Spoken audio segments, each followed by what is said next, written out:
ল্যাংচাকাণ্ডে এবার শক্তিগড় থানায় এফআইআর দায়ের করেছেন ফুড সেফটি অফিসার। যদিও ল্যাংচায় ছত্রাক থাকার কথা অস্বীকার করেছে ব্যবসায়ীদের একাংশ।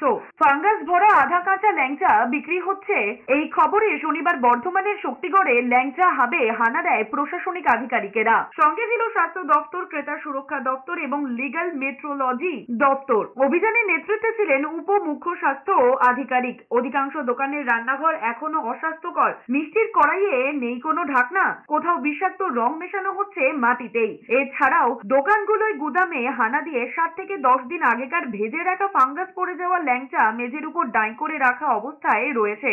এরপরই পরীক্ষার জন্য কয়েকটি নমুনা রেখে বাকি প্রায় 3 কুইন্টাল এই ধরনের ভাজা ল্যাংচা বাজেয়াপ্ত করে তা পরিবেশ বান্ধব উপায়ে মাটিতে পুঁতে দেওয়া হয়েছে। 7 দোকানদারকে আইনি নোটিশ দেওয়া হয়েছে। এর মধ্যে কয়েকজনের বিরুদ্ধে শক্তিগড় থানায় ডায়েরিও করা হয়েছে।